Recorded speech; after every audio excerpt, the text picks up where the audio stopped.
And make sure to subscribe and turn on post notifications. The majority of people fail to boost their salary simply because they do not pay attention to minor details that could play a decisive role in the negotiation. Regardless of your position in the company, you should take the additional time to dress properly for the meeting. It is important to be immaculately dressed, as this is a sign of respect for the boss and it adds more gravity to the discussion. Your boss will know that you mean business and will admire you for treating him and the negotiation seriously. In addition, when you are well dressed, you feel important.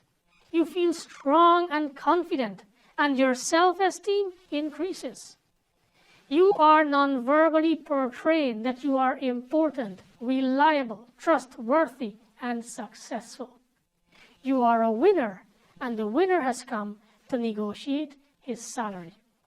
Blue-collar workers believe that they are excused from being impeccably dressed just because of the type of jobs they do.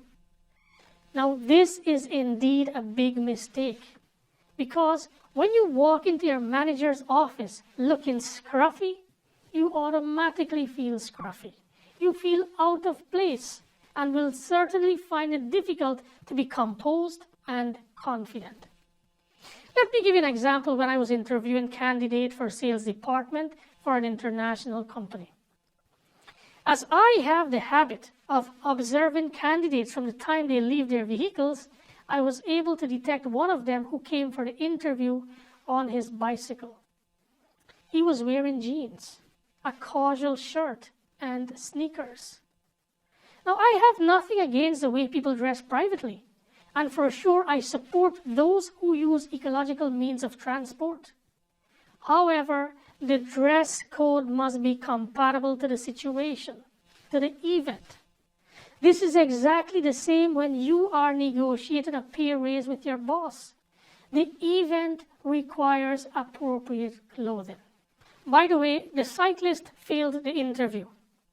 He was given a chance to prove himself, but he felt so intimidated during the interview that he couldn't express himself properly. Both his verbal and nonverbal communication fell to pieces that day, and it began as soon as he entered the office and saw 3 impeccably dressed interviewers waiting to test him. He simply felt out of place. Remember, an interview or a discussion to augment your salary is analogous to a presentation, where you are the presenter with a message to convey, and the interviewers or your boss are the audience. The content of your message must be good, and it is obvious that you need to verbalize it effectively with the right tone of voice. However, the rest of the impact you have on the audience is derived from the way you are attired and the way you handle your body language. Dress properly, and proper body language will follow. This is what your boss will notice when you enter his office. This is the first impression that you create, and this is what sets the stage for the verbal message. One last thing. When you enter the office, wait until your boss reaches out to shake hands. If he doesn't, then keep your hands to yourself. If he does, then use the manly handshake with your palm in a vertical position.